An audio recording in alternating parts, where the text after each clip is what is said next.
What's up, guys? Welcome back to the channel. Welcome back to the Caribbean. I warmly welcome you to my yardstead here in Trinidad and Tobago.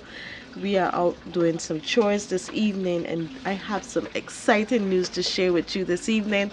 Remember, in the last video we planted just 2 days ago, guys, we planted some seeds in some coconut coir, and I am here to report how that experiment went, and it was a very big success. Just 2 days, guys, and we have all of this germination taking place in these trays.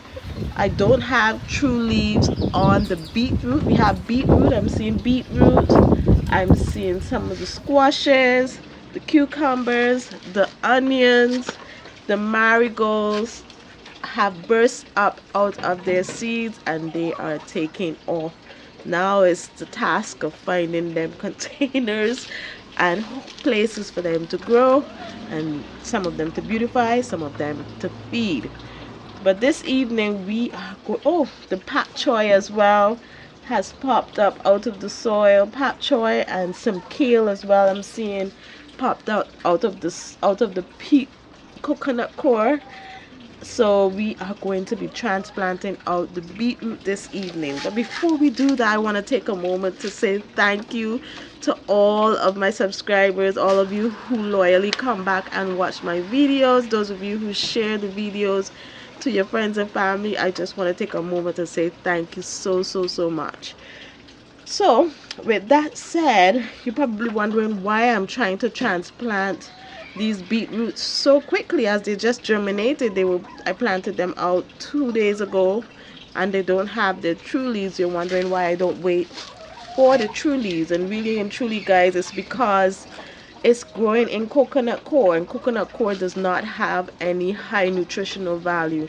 And at this point, those roots of those seedlings will be searching for nutrients in order to send out those true leaves. So my philosophy is that I want to get these beetroot, especially right now, planted into that rich soil that we were playing in the day before, well, 2 days ago. Want to get them planted so that they could tap into that goodness and hopefully grow us some nice beets in the backyard, in the back. I am very excited, as well as very nervous. I have no idea what I'm going to do with all these onions. I think I will end up giving away to quite a bit of people some of these onion seedlings, because I certainly do not have room to plant all of these. This is quite a bit. It's good news though, at least the germination wasn't terrible on these onions, and I'm really happy about it, really happy about it. So I'm going to take you guys with me in the back, and we are going to attempt getting these plugs out of these seedling trays and planting these beetroots in the back. Hi. All right, guys, so good job, honey, good job. Thanks. Just want to give you an update as well on the fine thyme. This is fine thyme that I bought from in the store, and some of them had roots on them. This one doesn't seem to be making it there, but these two have bounced back up and they're looking really good, guys, really good. So I have experimented starting fine thyme from grocery cuttings, and it is very much doable. When you're choosing your fine thyme, you want to look through the bundles and see if you could find a couple roots in there that you could work with and purchase that bundle, because usually they cut them by the stem and they just sell us the stem. But sometimes some little nodules, some little roots get away and they're packaged in there. They can't micromanage it all, so you can look for those roots and pick that bundle. And I used to stick them in water. Yes, honey, give me one moment. I used to stick them in water, and it used to catch that way as well, but I found that when I... Yes, my son. I'm not sure. What's you're not sharing, son?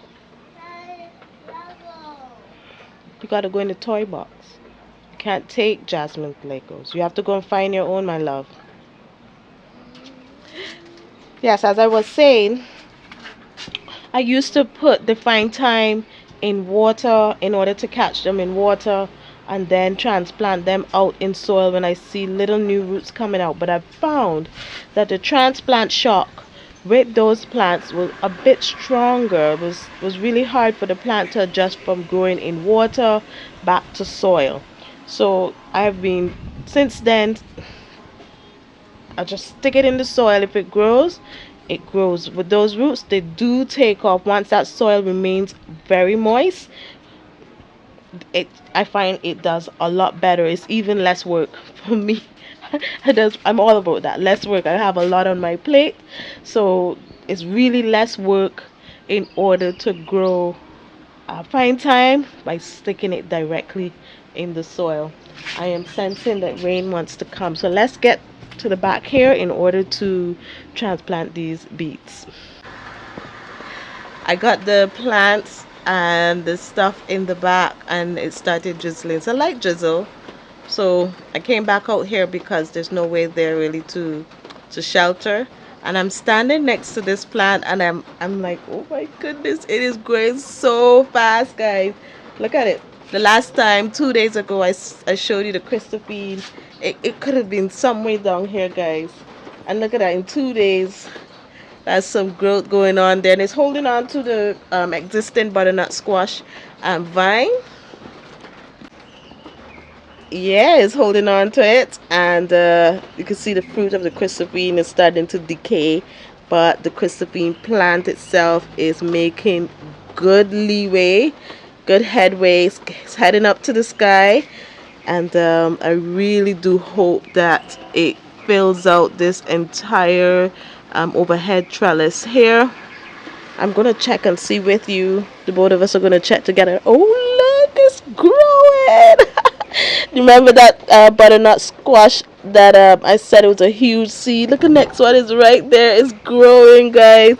It's amazing. It's amazing how quickly these seeds take off. I really do hope that the garden does a whole lot better this year, because as the year has started, there are not there's not a big amount of the spider mites. They are present, but it is not the same as last year when we started off. My plants look terrible, guys, terrible. I am still spraying for the spider mites. I do not want to get laps and say okay, it's over, and then it blows up in my face by summer. So I want to keep spraying for it, and when I'm and then after I think that I have it under good control, then I think that using the mint and the soapy water alone would help me to control it. But right now I just want to knock it back as much as I possibly can, as I don't have any fruiting not much fruiting vegetable plants. So I really want to keep at it, I just want to keep tackling this, guys. But I am mentioning this so that you would know that when you have a problem in your garden, that it doesn't go away right away. You really do have to build resilience and just keep knocking at it, keep tackling it, and at some point, I can't tell you when, but at some point it's gonna give. It's gonna give. The technology has been a pro and a con. The pro is that sometimes it helps you deal with a problem right away. The con is it tricks our mind into thinking that that's how everything works. Everything is not a quick fix. Things take time. So, like drinking herbal teas, it's not going to be a quick fix. You got to keep at it.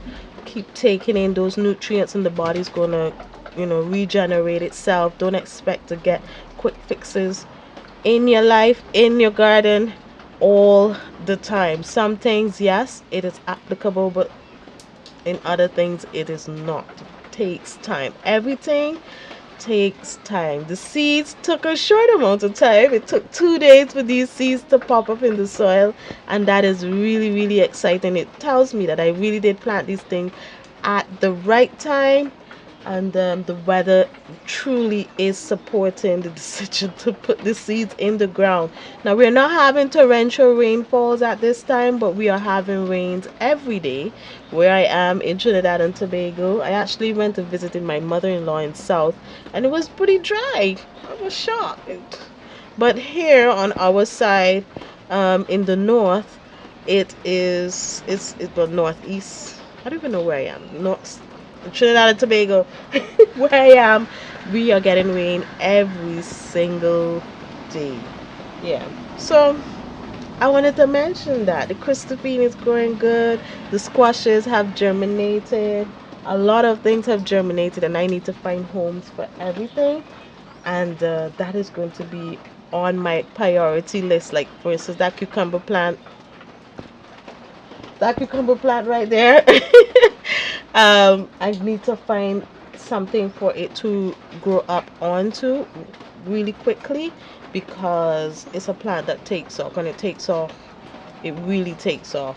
It could be a couple inches tall or 2 feet tall, and it's already producing flowers and wanting to reproduce. Once I have the right soil, I know that that will do well. So I need to find some kind of trellising system for it. I'm thinking right here might be good, because last time I planted it here and it produced really well. And I have a bunch of BRC wire, construction um, wire there, that I can try and create something to let it run up on right here. I'll probably hide my junk corner right here. If I put make a wall or something, I could hide it right there. It might work out. Might work out. Okay. Alright guys, it's still drizzling, so I don't want to keep yakking. So I'm going to pause, and when it stops drizzling, then we will pick up in the back with the beetroot seedlings.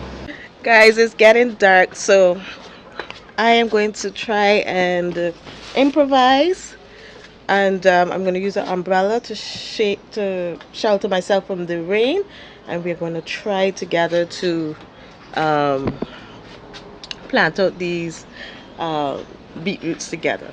I gotta put on my glove, get my stick so I could get the plugs out, and make it a little easier on myself. See you then. Alright, so we're all set up. I am very uncomfortable. I don't know how I'm going to get this done. But guys, I just want to share with you. Let me rest on this umbrella quickly. Oh, sorry, y'all. The root system that is coming out. Can you see those roots coming out at the bottom? So it just shows that these roots, they travel really fast. And so I just need to get them into these containers. Second row.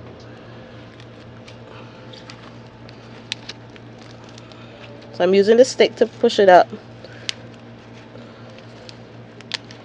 Oh no, the stick is falling apart. I don't expect this to hold together.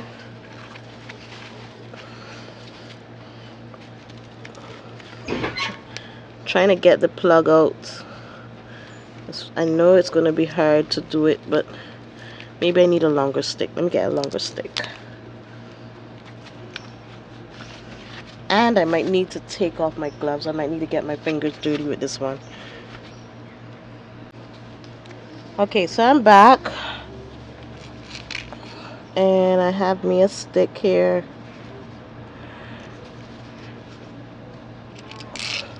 Whoop!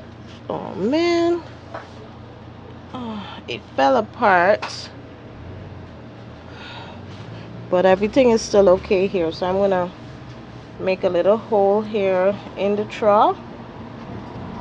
And try to gently get this root down inside. So that's the downside so far. Downside I'm seeing so far is that the peat does not hold shape. roots. We gotta be really, really gentle. Gotta be really, really gentle when maneuvering the peat moss. So I'm gonna try again.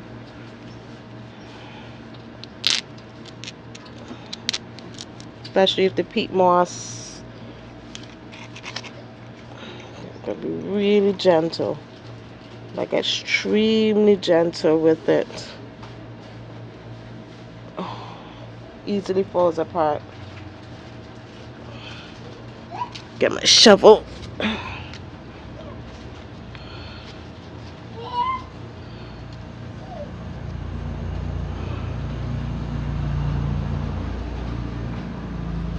Lovely, lovely stuff. Okay, this is very, very, very um exciting.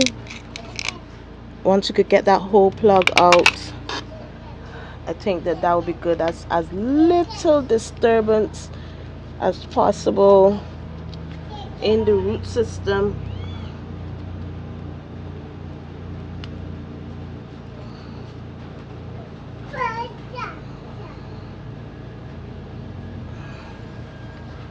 So far in this row, I've done it in a row right here. I've 1, 2, 3, 4, 5 beetroots right there. I'll show you how many seedlings. Some germinated one, some gave out one, some gave out two. But I haven't seen any with more than two germination. So when I said that it's a cluster seed, it really, one seed sometimes give you multiple plants, up to 4 plants to my knowledge a beetroot seed can give you. So when I said it's a cluster seed, that's what I mean. It gives you multiple plants. Okay, this one's gonna be hard to come out. Look at that. It's pretty good. Pretty good. Beetroot is also another uh, vegetable root that is full with antioxidants. It's very good for you. It helps you, from what I know. I have no way, guys. I have to adjust you a little. Yeah, as I was saying, beetroot is high in antioxidants, and it helps you rebuild your blood. So if you're lacking in iron in your blood, it helps with that as well. This is very exciting. Very, very exciting, guys. So I hope it works out so that you could do it in your garden too. So that you, because peat moss, not peat moss, I keep calling this thing peat moss, coconut coir is relatively inexpensive. So remember last time I used it, I told you a block can yield about 50 liters of coconut coir. That's a lot, guys. I have so far used it in the trough with um, the sweet potatoes. I've used it everywhere. Now I'm using it here with germination of the seeds.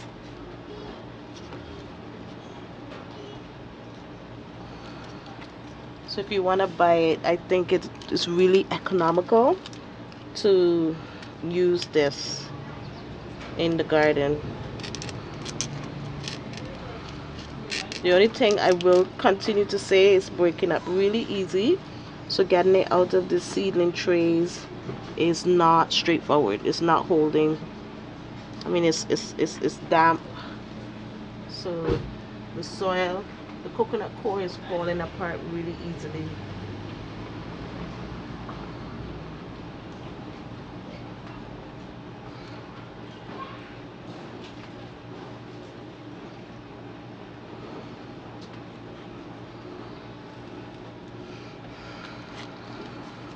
So we're gonna see together, guys, how this goes, how this experiments fare. Good thing too is that you can pull it even if it doesn't hold together. The whole plant stays intact really good without damaging the root system.